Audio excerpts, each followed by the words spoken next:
Okej, bum, bum, bum, bum. Moi drodzy, nadajemy prosto ze stolicy Dolnego Śląska, z samego Wrocławia, z wielkiej imprezy, jaką jest Cryptosphere, a razem ze mną człowiek, którego nie trzeba przedstawiać, ale jeżeli po raz pierwszy oglądasz jakikolwiek podcast na temat kryptowalut, to jest Mike Satoshi. Cześć Mike. Cześć, witam wszystkich. Cześć Sławku. Mike, jesteśmy na wydarzeniu, na którym ty chyba bywasz już od samego początku, chyba wszystkie edycje, tak? Albo masz prelekcje, albo prowadzisz stand-up. O czym dzisiaj tutaj mówiłeś? Dzisiaj było o tym, jak tracić pieniądze na rynku kryptowalut, bo każdy mówi, jak zarabiać, jak szukać projektów i tak dalej, jaki to jest przyszłościowy system, a ja zrobię to pod prąd, zrobię to w drugą stronę i pokażę ludziom, jak łatwo jest tracić pieniądze, że pomimo tego, że wykonasz te wszystkie kroki, że już masz ten zysk nawet na swoim ulecie, to mimo wszystko jesteś w stanie przez głupi błąd stracić pieniądze. No właśnie, to powiedz, jak straciłeś pieniądze w takim razie? Znaczy ja generalnie... Czy ty nie straciłeś, tylko kolega kolegi stracił? Kolega kolegi, tak. Nie, oczywiście, że tak. W moim przypadku to była, można powiedzieć, postawienie na złego konia, czyli wybór nieodpowiedniego projektu. Miałem o tyle szczęście, że w tych projektach, w których nie zrealizowałem zysku, to pomimo wszystko i tak jestem dalej na plusie, więc w każdej chwili mam ten komfort, że mogę sprzedać, zapomnieć, kasa jest zarobiona, tak? Ale tak, żeby ktoś mnie zhakował, czy jakieś głupie kliknięcie, to mi się całe szczęście nie zdarzyło. Pilnuję się dosyć mocno, tak? No dobra, a to powiedz nam, jak wygląda w tej chwili twój portfel kryptowalutowy? Jak ty go komponujesz? Czy to jest tam dominacja Bitcoina? Jesteś Bitcoin maksymalistą? Maksymalistą nie, bo uważam, że tylko maksymaliści, jak wszyscy maksymaliści, to jest takie przegięcie, to już jest tworzenie religii. Bo to jest religia. Tak, to jest religia. Miałem przyjemność być na konferencji stricte bitcoinowej w Pradze w zeszłym roku i poznałem to środowisko od drugiej strony, no to tak... To nie są moje klimaty. Oczywiście ja z wieloma ludźmi porozmawiam i tak dalej, że ktoś już jest tak, wiesz, ustawiony, Bitcoin ufam tobie, albo to generalnie. Tak, znaczy to jasno trzeba powiedzieć, też miałem okazję poznać takich ludzi, którzy są właśnie Bitcoin maksymalistami. No to fakt, że ja na przykład inwestuję w Ethereum, no to dla nich po prostu grzech śmiertelny. W gruncie rzeczy zdradzam tak samo, jak inwestując na przykład w akcje. Jeśli chodzi o Ethereum, ciekawa, ja mam takie koszulki Ethereum, to nie jest sieć dla biednych ludzi, takie trochę prześmiewcze, odnosząc się do tego, jak to Vitalik darł szatę i mówił o tym, że 50 centów za transakcję to jest droga, i tak dalej, kiedyś dawno temu. No i chodził kolega w tej koszulce na Bitcoin i tam spojrzenia, więc trzymał się blisko mnie takie. No i w końcu tak doszło do takiej konfrontacji. Ja mówię, czy ty rozumiesz, co tu jest napisane? No nie. No to sobie wpisz w Google Translatora. I była zmiana, wiesz, od razu nastawienia, aha, to ty się śmiejesz z Ethereum, to bardzo dobrze, czyli jesteś po stronie Bitcoina. Powiem ci tak, Bitcoin maksymaliści mają przewagę jedną zasadniczą nad większością, prawie wszystkimi pozostałymi maksymalistami. Bitcoin dowozi w takim sensie cenowym. Oni, jeżeli kupili kiedyś, to w każdej kolejnej hoście jest wyżej i oni tym się mogą poszczycić, a większość maksymalistów, no w Etherze jest tak samo, ale powiedzmy, jeżeli są goście z jakichś różnych tam projektów, to bardzo często są pod wodą. On kupił gdzieś na szczycie, no i w Bitcoinie w następnej hoście jest wyżej, a tutaj bardzo często jest po prostu na stracie. No właśnie, jestem ciekaw, jak wygląda twój portfel. Większość to bitcoiny. Wchodzisz, zaraz cię zapytam, na jakim etapie rynku według ciebie jesteśmy, ale wchodzisz w alty jakoś agresywnie? Agresywnie nie, bo ja w ogóle nie lubię jakiegoś takiego, oczywiście ja nie twierdzę, że nigdy nie inwestuję na zasadzie szybki tysiączek na jakiegoś, jak to się mówi, na ruletkę rzucę, tak, i co będzie, to będzie. Ale nie, u mnie powiedzmy 30% portfela to jest Bitcoin i myślę, że ze 20% Ethereum, także ja jak najbardziej. I trochę mam w stablecoinach, a cała reszta, jakieś około 30%, to są altcoiny różnego rodzaju. Jak ja to wybieram? Powiem ci tak, moją tak naprawdę w tej hoście nie inwestowałem jakoś strasznie dużo, bardziej w poprzedniej hoście z kolei za mało zysku zrealizowałem. Ale mam ten komfort, że na przykład ja bardzo mocno zainwestowałem, jak była pandemia. Jak wszyscy biegli po papier toaletowy i konserwy, to ja stwierdziłem, że trzeba kupić kryptowaluty. No wiesz, Bitcoin spadł do $3000, tak? Czy tam 3,5. Alty były w takim głupi XRP, bo na przykład XRP kupowałem po 50 groszy, nie po 50 centów, po 50 groszy. W najgorszym dołku Bessy, gdy ten Bitcoin spadł do tych tam chyba 15 000, to tak czy siak byłem na plusie. To z jednej strony jest fajne, a z drugiej strony to daje taką ułudę takiego komfortu psychicznego, takiego wygodnictwa. Kiedy nie sprzedam i tak będę na zysku, tak? No, czy chociażby Cardano, czy jakieś tego typu coiny, ale nie powiem, parę fajnych inwestycji w jakieś tam tokeny, które poszły ładnie, zrealizowałem zysk, wyciągnąłem swój wkład własny z zyskiem i tak dalej, to później spadło, a ja dalej mam razy 5 i sobie czekam, bo wierzę na przykład, że projekt widzę, że powiedzmy jest potencjał, widzę, co chłopaki robią i to jest moim zdaniem może być czarny koń, ale nie będziemy to reklamować, a to, co powiedzmy zareklamuję w cudzysłowie, to jest projekt Tao, tak. Żywiec znany tam w środowisku krypto Maciek, on o tym od tych $9 mówił mi o tym Tao, ja się przekonałem przy 30, a teraz jest tam set ileś, nie? Także dobra karta i oczywiście zawsze później takie, kurde, czemu tak mało? No to oczywiście, to znaczy to jest niestety straszne, że trader rzadko kiedy się cieszy, bo jak zarobi, to ma poczucie straty, że nie zainwestował więcej, a jak straci, no to wiadomo, to tego nie trzeba tłumaczyć. Czy ty jak inwestujesz, pierwsze pytanie, nasze kolejne pytanie, czy ty zamierzasz kiedyś wychodzić z Bitcoina, czy to jest tak, że Bitcoin jest nośnikiem wartości kapitału aż do twojej... To nie jest tak, że ja Bitcoina będę trzymał do końca świata, bo no wiadomo, nie żyjemy wiecznie, przynajmniej na razie, tak. Ale nie planuję w najbliższym czasie, to jest takie zabezpieczenie dla mnie emerytalne. To nie jest tak, że kończy się hossa, ja mam zamiar 100% Bitcoina sprzedać. Nie, jakaś tam część, taki, nazwijmy to takie żelazne portfolio zostaje. No samo dotyczy Ethera, to nie tylko, to jest Bitcoin i Ether. To dobra, a teraz mi powiedz, czy jeżeli wchodzisz właśnie w inne krypto, to czy zapisujesz sobie na początku, ile chcesz na nie zarobić, wtedy wychodzisz? Zrozumiałem, że nie. Zastanawiam się, jaka jest twoja strategia wyjścia, bo uważam, że to, co jest naszym największym problemem, to jest to, że umiemy wchodzić, nie umiemy wychodzić. Tak, zgadza się. Przykład Crypto.com, które było wszędzie. Ja sobie ustawiłem w głowie cel $1. No doszło chyba do 96 centów. Tam naprawdę już była fajna sześciocyfrowa kwota, więc to jest, wiesz, oczywiście to spadło, ja i tak jestem na plusie, ale wiesz, to boli, tak? To boli, tak? To trzeba z tym walczyć.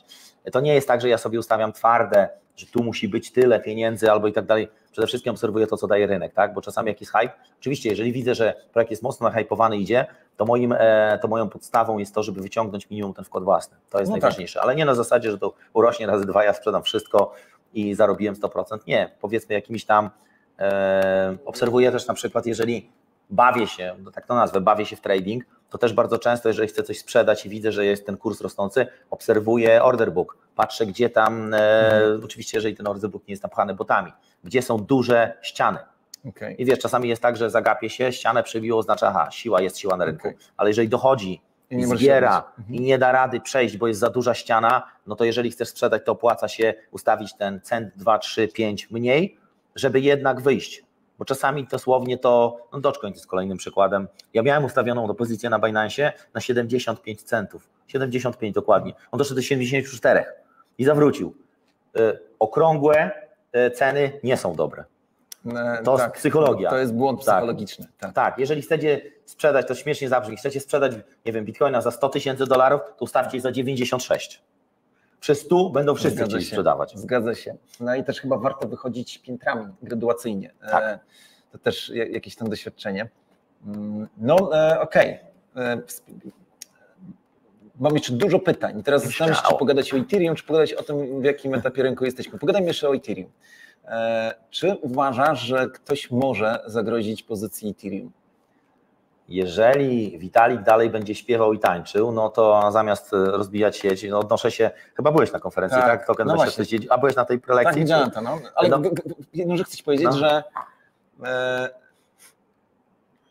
mnie zastanawiam, na czym polega fenomen Vitalika, to znaczy wiem, że to jest genialne dziecko, człowiek o bystrym umyśle, ale generalnie mi się nie chciało go słuchać, jak tam stałem w tłumie tych wszystkich ludzi, po prostu to nie można było szpilki wepchnąć i mało tego, mam przekonanie, że ludzie, którzy stali wkoło mnie, mieli to samo wrażenie. Co ciekawe, poruszałem ten temat na jednym z moich plenerów, właśnie odniosłem się do tego jego tańca, oczywiście cudowne dziecko i tak dalej, ale dołóżmy tutaj łyżkę dziegciu do tej beczki miodu. Po pierwsze, nie stworzył tego Ethereum sam, tam był Charles Hoskinson, tam był Gavin Wood, osoby, które teraz mają własne projekty, z jakiegoś powodu się oni pokłócili.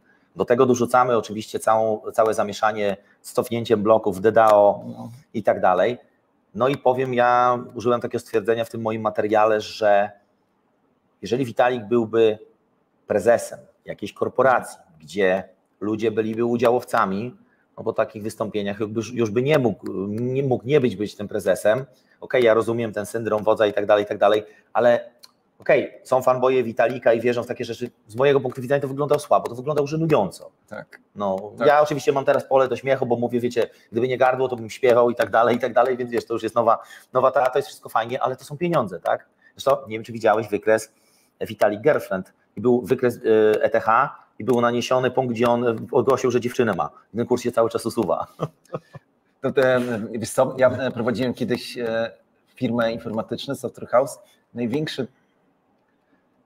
Jeżeli masz dobrego programistę, który jest kawalerem, on jest dobry do momentu, dopóki nie spotka drugiej połowy i później już wszystko niestety. Dziękujmy Opatrzności za to, że informatycy mają problem ze znajdywaniem dziewczyn. Tutaj teraz się posypie skala hejtu. No, wiesz co, zastanawiam się nad tym, no bo do niedawna tą pozycją numer 2 Ethereum miało pewną, nadal jest niekwestionowanym hegemonem, jeżeli chodzi o blockchainy, no ale no właśnie, zastanawiam się, czy Solana jest w stanie zagrozić i jak widzę, jak dużo tych całkiem ciekawych projektów powstaje, mało tego, warstwy drugie oparte o Ethereum, one kanibalizują Ethereum. Tak. I powiem Ci tak, powiem w ten sposób, siłą Ethereum nie jest same Ethereum, tylko jest cały ekosystem zbudowany wokół tego. Nawet niekoniecznie to, co mówisz, warstwy drugie, które powstały i tak dalej działają.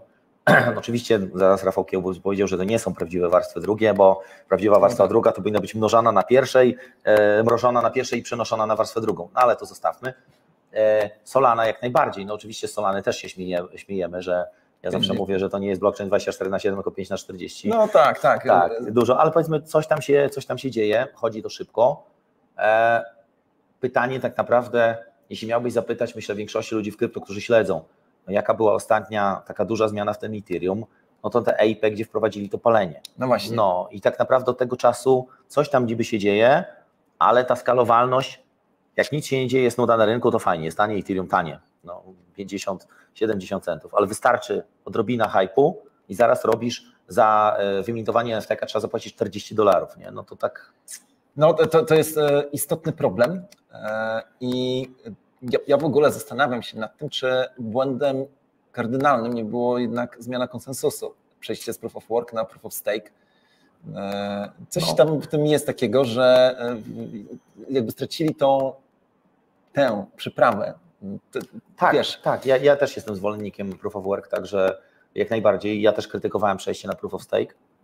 Oczywiście hasła zielone i bla i tak dalej, no ale jednak to cała była branża górników.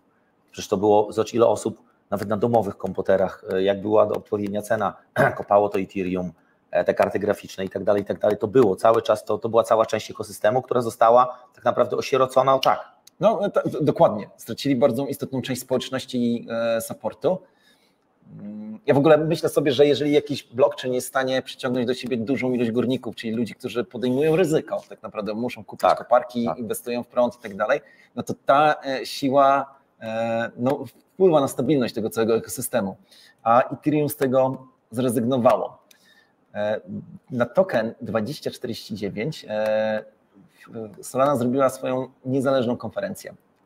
Tak, i w ogóle sama impreza, ta główna jeszcze mówię, token 2049, no to wiesz, bogactwo, właściwie żeby się tam wystawić, to musisz wydać, nie pamiętam, z $50,000 za jakiś mały kwadracik podłogi, a projekty, które tam wystawiały się na 3 czy 4 piętrach, to czasami mógłbyś zagrać nawet w tenisa albo jeszcze więcej, więc bogactwo się tam przelewało, ale chcę powiedzieć o jednej rzeczy, że wokół tej głównej imprezy powstało bardzo dużo side eventów. To jest w ogóle, widzimy teraz na tych dużych konferencjach międzynarodowych, tutaj na Cryptosphere na razie były 2 side eventy, także widzimy, że tutaj nadrabiamy, tam było 800. No. Mówię o tym dlatego, że po pierwsze to wskazuje jednak na jakiś sentyment, który gdzieś panuje na rynku i te wszystkie imprezy, na których ja byłem, nie wiem, z kilkadziesiąt side eventów odwiedziłem, to były imprezy, gdzie naprawdę nie żałowano grosza, że tak powiem, żeby to dobrze zorganizować. Ale wracam właśnie do Solany. Solana nie zrobiła side eventów. Solana poczekała, aż token 2049 się skończy i zrobiła później 2-dniową konferencję, dużą, gdzie trzeba było zapłacić kupę hajsu, żeby wejść. Wyprzedali wszystkie bilety i to nie jest tak, że ja w ogóle chcę jakoś shilować ten projekt, czy nie, ale zaczynam się zastanawiać, czy właśnie jednak ta hegemonia Ethereum przez taką Solanę albo przez jakieś inne rozwiązania może być zagrożona. Dowiemy się, jak pewnie za rok pogadamy. Myślę, że duże znaczenie ma to, czy wejdą ETF-y na Solanie. Bo są takie plotki, czy to zostanie zatwierdzone, bo wydaje mi się, że SEC chyba cały czas uważa, że Solana jest papierem wartościowym i tu się chyba nic nie zmieniło, ale taka nobilitacja, takie uznanie Solany, no to jednak to mogłoby też... No o tym się już nawet mówiło, ja nie wiem, przeglądałem ostatnio jakieś nagłówki, czy któryś z funduszy nie złożył papierów. Ale to chyba Solanę być może, wiem, że na pewno XRP złożyli. Tak, pomyliłem się. XRP złożyli, Solanę, były takie plotki, ale wydaje mi się, no staram się z tymi newsami być na bieżąco, wydaje mi się, że chyba nie było. Dobra, okej, na pewno tu chodziło o XRP. Okej, to jeszcze pogadajmy, jak ty oceniasz są akcje ETF, ETH? Czy to jest porażka?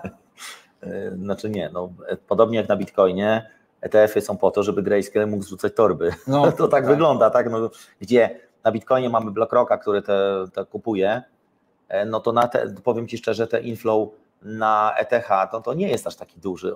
Znaczy pomijając, że nie oczekiwaliśmy chyba, że Ethereum przebije Bitcoina. No to... Nie, ale szczerze mówiąc myślałem, że będzie trochę lepiej. Tak. Wiesz, znaczy może to jest na zasadzie znowu palma pierwszeństwa, tak jak Bitcoin, pierwsza kryptowaluta, pierwszy na rynku, Satoshi Nakamoto i tak dalej, tak samo pierwszy w ETF-ach. Pierwszy spotowe ETF-y, wszyscy na to czekali. Tak. Wszyscy czekali na tego BlackRocka. A później w przypadku Ethereum to już było na zasadzie już Bitcoin już mamy, no to w końcu Ether to jest normalna kolej rzeczy. Jeżeli jest tak, jak mówisz, to w takim razie podobnego scenariusza trzeba się spodziewać po XRP ETF. Tak, jakbyś zrobił wśród ludzi, którzy tak słabo się orientują, to podejrzewam, że strzelam w ciemno.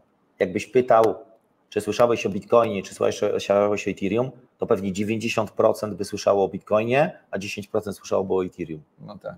Podejrzewam, że takie proporcje. Więc wiesz, ETF bitcoinowy będzie się cieszył większą, bo jednak Bitcoin to jest ten król kryptowalut. No okej. Rozumiem i nawet chyba wewnętrznie się zgadzam. Na jakim etapie rynku my w tej chwili jesteśmy? No to są właśnie 3 definicje hossy według Mike'a Satoshiego, żartuje oczywiście kolega też mi ten. Jeśli chodzi o sentyment, to można by stwierdzić, że jest bessa, bo kręcimy się we własnym sosie, nie ma praktycznie dopływu nowego kapitału, jedni drugich kanibalizują, kasa to przepływa tu. Jest kilka przyczyn tego. Moim zdaniem jedną z tych są ETF-y. Dlaczego? Dlatego, że część ludzi zamiast kupować Bitcoina, no niby BlackRock kupuje z Coinbase'a, ale to nie ma jakiegoś tu bezpośrednio wpływu. Chociaż nie wiem, czy Ci się rzuciło w oczy, że BlackRock zażądał, żeby Coinbase pokazywał faktycznie te zakupy, bo były podejrzenia, że mamy papierowe Bitcoiny. że IOU wystawiają i tak dalej, i że tłumią wzrosty ceny Bitcoina. To jest jedno i więc część tych klientów już kupuje sobie w ETF-ach. To jest raz. Co ciekawe, BlackRock praktycznie, jak się przejrzycie te ich inflow, outflow, to oni mało sprzedają. Mimo że inne fundusze sypią, oni jak sprzedają, to mało, jak kupują, to dużo. Jeśli chodzi o cenę, no to jesteśmy, ATH było, teraz żeśmy doszli, wróciliśmy i tak dalej, więc tutaj moim zdaniem jest hossa, no bo od dołka jesteśmy na tamtych powiedzmy 3x, 4x, więc tak czy siak. Więc bym powiedział, że moim zdaniem, to jest moje zdanie, taka opinia wyciągnięta z 4 liter, 80 000, jeżeli by zostało przebite na Bitcoinie, bo do tej pory te ETH, dobra, było, ile tam oni przebili? 3000 chyba, już nawet nie pamiętam ile było poprzednio, 71 poprzednio było, czy 60? No ponad 70. Tak, i teraz mieliśmy te ATH chyba 74, kwietniowe, czy coś takiego.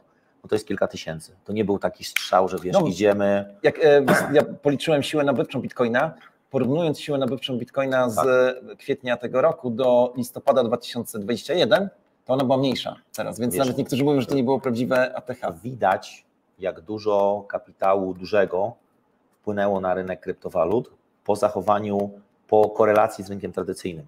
Jeżeli coś się dzieje na Bliskim Wschodzie, był konflikt na Ukrainie, który się zaczął, od razu Bitcoin reaguje, zobacz, złoto, w tym zestawieniu niestety złoto wygrywa. Tak.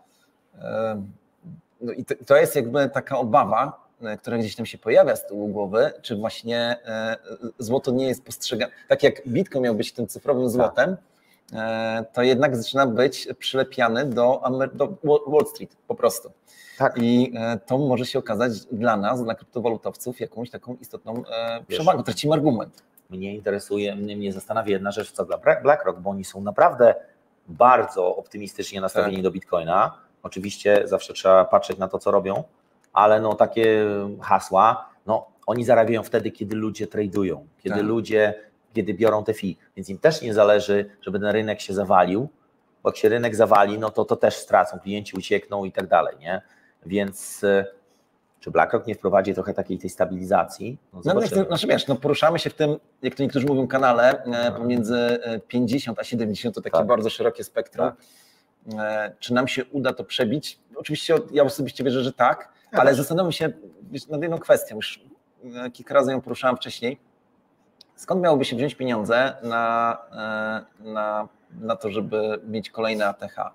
No bo zobacz, rynek złota ma swoje ATH, Wall Street też ma swoje ATH. Skąd się weźmie te świeże pieniądze? Ci, co inwestują w złoto i akcje amerykańskich spółek, oni uważają, kurde, no po co ja mam inwestować gdzie indziej? Zwłaszcza w Bitcoina, który jest postrzegany na pewno w ich głowach jako coś ekstremalnie ryzykownego i nierozsądnego, skoro tutaj odnoszę sukcesy. Wiesz, to nie jest tak, że żeby coś urosło, to są potrzebne do spełnienia dwa warunki.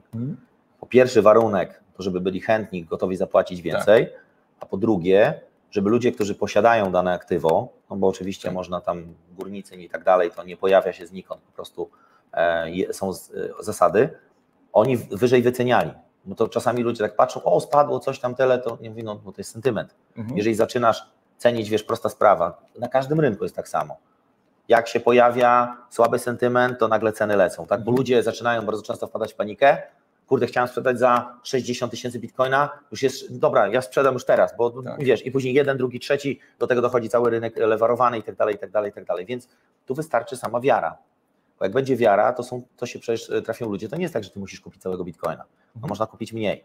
Jak się trafią ludzie, którzy będą wierzyć w to, to ta cena będzie pchana. Wystarczy to, że ci, którzy posiadają, uwierzą w to i nie będą chcieli tanio sprzedawać. No, w pełni to rozumiem. Ja po prostu myślę sobie, że żeby osiągnąć, ty jesteś chyba najbardziej konserwatywny, bo powiedziałeś, że te 80 000 do kiedy byśmy ewentualnie mogli zobaczyć? Jeżeli nie chcesz tutaj deklarować, to... Znaczy wiesz, ja się nie boję deklaracji, bo to jest wróżenie z fusów, trzeba to jasno powiedzieć. Jeśli chodzi o 80 000, no ja bym obstawiał, że jeżeli to ma być, to po wyborach w Stanach Zjednoczonych. Czyli jeszcze w tym roku. Tak. Wyobraźmy sobie sytuację, że no nie wiem, wygrywa Trump, jest nastawiony, rynek myślę, że reaguje optymistycznie. Ostatnio było, gdzieś w newsach miałem, że były prowadzone badania i posiadacze kryptowalut stwierdzili, że jest to główny czynnik, nastawienie, który zadecyduje o tym, na kogo oni zagłosują. Dlatego ta retoryka Kamali się bardzo szybko zmieniła się i wiesz, i próbuje, że tak, my tu jeszcze czekamy, niech ona America First powie, to już w ogóle będzie, nie? No właśnie, czekamy na wyniki wyborów. Kto wygra, kto się okaże. Widziałem, zresztą nie chcę, żeby to były jakiekolwiek polityczne dyskusje, natomiast z tego, co ostatnio sprawdzałem, więcej obywateli odda głos na Kamalę, ale jeżeli chodzi o znowuż sytuację, ilu reprezentantów będzie stało za Trumpem, to... O właśnie. I to jest to. To jest to. Powtórzymy sytuację sprzed 8 lat, tak? Wtedy, kiedy Trump wygrał z Hillary Clinton, gdzie więcej ludzi na nią zagłosowało, ale system wyborczy w Stanach jest taki oni mają system zamotany, chociaż ostatnio wydaje mi się, że na Polymarkecie znowu Trump wyszedł na prowadzenie. Wydaje mi się, że minęło mi gdzieś na Twitterze przed wyjazdem na Cryptosphere, gdzieś mi tam, wiesz, patrzyłem i znowu było 50-49, także to się zmienia bardzo szybko. Dzieje się. Byłem teraz na konferencji o krok przed rynkiem u Kamila Jarząbka i brałem udział w takiej debacie, gdzie pojawił się temat memcoinów. Jestem ciekaw, jakie jest twoje zdanie na ten temat. To znaczy odkryłem czy ujawniłem, że na tym rynku grają profesjonalni traderzy i nawet jak w jakiejś debacie użyłem takiego określenia, że memcoiny to hazard, no to spotkałem się z takim stanowczym oburzeniem, no bo człowiek, który działa na tym rynku już od jakiegoś czasu, on twierdzi, że on stosuje narzędzia, które pozwalają mu zyski maksymalizować, a w hazardzie mówi, że tak się nie da. No co ja odpowiedziałem, że przecież mistrzowie świata w pokera nie biorą się szczepka, tylko biorą się... Oj, to pokerzyści zaraz ci powiedzą, że to nie jest hazard. No, nie ma, wiesz, no ale tak. Powiem tak, ale to takim narzędziem przekornie to jest to, że większość kupujących, to mówiłem Ci na prelekcji, ma tax 70%, a akurat wallet tego jednego pana jest wyłączony z tego taxu. Czy to jest to cudowne narzędzie? Okej, da się na tym zarabiać, jak najbardziej, to jest trend wyhypowany i tak dalej, tylko jest tam bardzo dużo nieuczciwych graczy i jest bardzo dużo skamu. No jak tak. już założyć, że w krypto jest dużo skamu, to tam jest naprawdę bardzo, bardzo dużo skamu. I ludzie, którzy nie mają pojęcia, oczywiście osoba doświadczona szybciutko sprawdzi, jak jest smart contract napisany, czy nawet te różnego rodzaju trackery, czy DexTools, czy DexScreener, czy różne inne, one pokażą. Od razu się palą czerwone te. Ale wiesz, no, jeżeli grasz przeciwko rynkowi i masz jakąś przewagę, okej, gorzej jak grasz przeciwko swoim widzom, bo wtedy jest gorzej, no więc to wiesz. To... Wiadomo, myślę, że ci, co chcieli zrozumieć komunikat, tego odebrali, a co myślisz o tych memcoinach, które są w pierwszej 20, to chyba są dwa w tej chwili memcoiny, PP i już zapomniałem jakieś... Dogecoin na pewno jest. Wiesz co, ja o Dogecoinie myślę, że to jest memcoin. Ja myślę sobie, że on jakoś się tam... Chociaż to jest bezpodstawne. No nie chodzi mi o to, że jednak według mnie on transformował... Bitcoin w krainie memcoinów. O, no dobrze powiedziane. No chociaż tam mamy tą podeszłą nieograniczoną jakieś takie śmieszne sali. Ale dobra, no to jest Dogecoin, jest PP, nie wiem czy Floki przypadkiem. W każdym razie, bo mamy oczywiście te memcoiny, które każdego dnia powstaje chyba z 5000 albo 50, już nie znam, co się już pomyli. Dużo. Tak. No i to wiadomo, że to jest po prostu totalna ruletka. Ale taka Shiba Inu, o właśnie ona jest chyba jeszcze w czołówce, to uważasz, że myślisz, że tam jest jakikolwiek sens, żeby na tym pogrywać czy grać? Dogecoina mam, bardzo mile wspominam, no tak jak mówiłem, to Bitcoin, ja go kiedyś zbierałem, on był zawsze miał jedną bardzo prostą, fajną użyteczność, był praktycznie na każdej giełdzie, był bardzo tani w przesyle i do transferu środków szybkiego używany był Dogecoin i to była jego ogromna zaleta, nawet były pary do Dogecoina, to na niektórych giełdach takich bardzo niszowych. Jeśli chodzi o memy, powiem Ci tak, no Shiba, z tego co wiem, to nawet własny blockchain jakiś robi. No właśnie, to jest super śmieszne. Kamil Jarząbek właśnie swoją drogą, organizator tej konferencji, powiedział, że memcoiny to jest sposób na monetyzację, już nie pamiętam jak on użył, albo aktywności społeczności, albo zaangażowania społeczności, takie zupełnie nowatorskie podejście. I faktycznie my możemy czegoś nie rozumieć, tak? No, mamy swoje lata, żyjemy trochę, postrzegamy inaczej świat. Młodzi ludzie zupełnie inaczej to patrzą. Wiesz, dla nich, tak jak ktoś powiedział o NFT-kach, że niektórym młodym osobom tam się nawet ten obrazek nie liczy, tam jest ten cyfrowy identyfikator. Tak. To jest, wiesz, to jest trendy, tak? Więc to ma potencjał, no bo wszędzie, wiesz, no tak jak wszędzie, gdzie ludzie widzą potencjał, tam ten potencjał jest. No, znaczy ja generalnie, kiedy myślę o memcoinach, to myślę sobie, że to jest pewnego rodzaju umowa społeczna. Dobrze wiemy, że wchodzimy w takie obszary, które związane są z dużym ryzykiem, za którymi nie ma fundamentów, no chyba że właśnie jako fundament potraktujemy tę umowę społeczną. Część jakiegoś tam swojego kapitału czy portfela mam w memcoinach, byłem ciekaw właśnie twojej opinii, dlatego że mnie w ogóle to fascynuje. To znaczy nie potrafię odnaleźć w klasycznym rynku finansowym czegoś odpowiednika. Nie ma. Ktoś by mógł powiedzieć, że NewConnect. Przepraszamy wszystkich, którzy mają swoje spółki na NewConnectie. To był oczywiście taki jakiś żart. To też nie do końca, no ale nie ma, tak naprawdę nie ma. Mam. No. Taka firma na B, co robi takie produkty bardzo prestiżowe, bardzo drogie i ostatnio była jakaś taka brązoletka, która z tej taśmy klejącej była wyciągnięta, ewentualnie taki zacisk jak od samochodu, od rur, to można by było nazwać. Podpiąć. Tak. Rozumiem. Można by było, myślę, że to byłoby najbliższe. Można było znaleźć. Tak, myślę, że to by było najbliższe. No dobra. To bardzo, bardzo ciekawe. Myślę, o co Cię jeszcze tutaj zapytać. Rozmawiamy już pół godziny. Tam widzę, są jakieś komentarze. Marta, czy coś jest, powinniśmy na co zareagować? Dobra, to przeczytamy, słuchajcie, po nagraniu. Szykujemy się do afterparty. Jeszcze sekunda. To powiedz może na koniec, jakie masz plany wydawnicze, jeżeli chodzi o Twój kanał. Jeśli chodzi o mój kanał, to tak jak mówię, zaczęliśmy trochę shortów robić. Niedługo, zresztą z Waszym udziałem też short będzie. Także czekajcie, zaraz się pojawi. W ogóle Twój syn jest zaangażowany, no nie? Tak, bardzo ale mocno. mój syn, wiesz co, powiem Ci tak, mój syn nie złapał tego bakcyla kryptowalutowego, chociaż dzisiaj w konkursie traderskim zajął chyba 10. miejsce, gdzie on w ogóle się tym grał, po prostu na zasadzie, tu chyba wzrośnie, tu chyba spadnie. Syn robi zdjęcia, wiesz, jeździ, bo to jest fajna społeczność, to są fajni ludzie, ale nie powiem, że ma jakiegoś tam że ma duszę takiego bakcyla. kryptowalutowca. Nie. Jak on mówi, co masz wspólnego z kryptowalutami? No ojca. Dobra. Dobre i przy okazji prawdziwe. Tak, ale być może wiesz kiedyś, bo od czasu do czasu dopytuję, wiesz, są takie sytuacje, że dopytuję, odnośnie bardziej takie tematy ekonomiczne, tak, odnośnie wiesz, jakiejś tam ekonomii, ja go tam odsyłam do różnych materiałów, mówię tu na YouTubie możesz to obejrzeć, tu to, wiesz, na przykład tam było odnośnie, pytał mnie ostatnio jak ETF-y działają, więc ja mu tam było krótko wytłumaczyłem, mówię, ale tu masz, znajdź sobie, wpisz sobie w YouTubie, co ja się tam będę produkował, nie? Także tak, jeździ, wiesz, pomaga, to i tak jest łatwiej, wiesz, ogarnąć. Nie no, widziałem go tutaj biegającego z kamerą, zresztą właśnie nagrywaliśmy shorta, widziałem jak był w to zaangażowany, bo z tego co mi wiadomo, robienie zdjęć to jest jakiś element jego życiowej pasji, tak?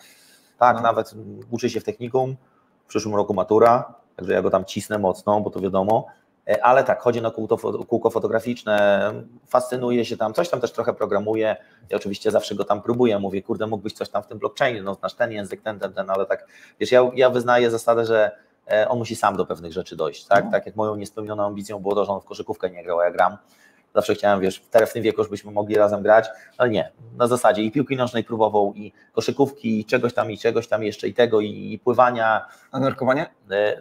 Nurkuje tak. Ale wiesz, to nurkowanie takie na zasadzie, jak dziadek z tatą jadą, to on też się łaskawie zabierze. Nurkuje, jest dobrze opływany, dobrze nurkuje naprawdę i tak dalej, ale tak, żeby sam z siebie coś tam, to tak. Okej, no to wiadomo, no też mam dzieci, zresztą w bardzo podobnym wieku.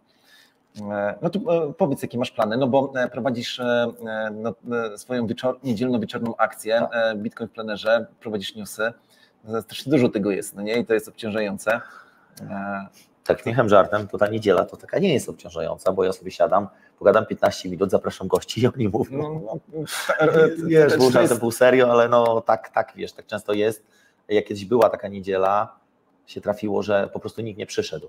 Ja tak siedzę, mówię, kurczę, ja się odzwyczaiłem od tego gadania, bo zawsze goście, wiesz, zawsze ktoś przychodzi, zawsze są tematy, tematy też w ogóle nie związane z kryptowalutami, czasami takie wręcz kuriozalne i śmieszne, na zasadzie chociażby pośrednio związanej. Koleżanka z Kanady, Magda, suszyła grzyby na koparce, na minerze bitcoinowym i tak suszyła, jak one wyschły, to jej zdmuchnęło te grzyby wszystkie, bo tam jednak konkretnie to, wiesz, póki były mokre, to leżały.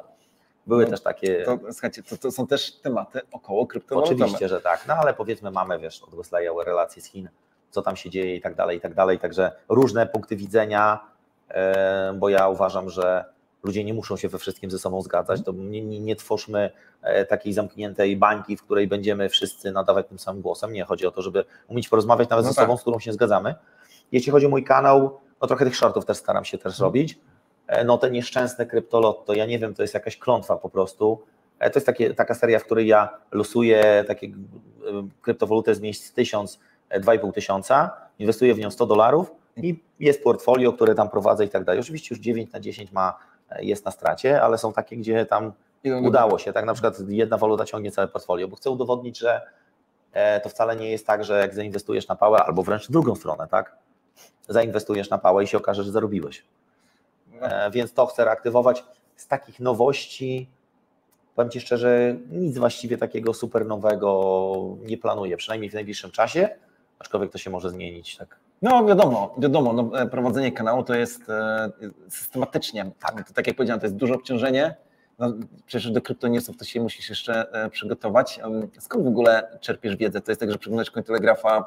Wiesz co, mamy teraz w tej chwili, jedna z dziewczyn współpracuje ze mną, pomaga mi trochę i można powiedzieć, że ja sobie coś tam dodam, ona jakieś newsy wyszuka.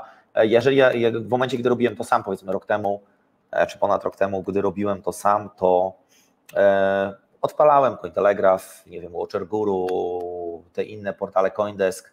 Miałem taką po prostu listę, folder klikałem tym środkowym przyciskiem myszki, otwierało mi się ileś stron i później Jasne. Na takiej zasadzie, wiesz, to Twitter oczywiście też. Twitter, też. No właśnie, dzisiaj X. Nie, myślę, że ten X się nie przyjął. Twitter jest dalej. Co, to nawet jak się czyta artykuły w polskich serwisach finansowych, zapomniałem nazwę, zaraz to przypomnę, to bardzo często piszą X, dawny Twitter, tak jak żeby przypomnieć, żeby dać znać. Dobra, Mike, mega ciekawa dyskusja, bardzo fajnie tak odświeżyć tutaj naszą znajomość, że tak powiem, i pogadać o tym, co się dzieje na rynku. Sam strasznie nie lubię używać tego określenia, ale użyję go. Sam jestem ciekaw, co takiego na tym rynku się wydarzy, tym bardziej rzeczywiście żywotnie jestem zainteresowany wzrostami. No nic, dziękuję Ci za rozmowę, mam nadzieję, że zobaczymy się niedługo na Twoim kanale i życzę Ci wszystkiego dobrego. Piątka, Dzięki. A Wy proszę dajcie znać w komentarzach, jak Wam się podobała ta rozmowa, no i widzimy się gdzieś tam kiedyś w przyszłości. Trzymajcie się, hej. Cześć. No i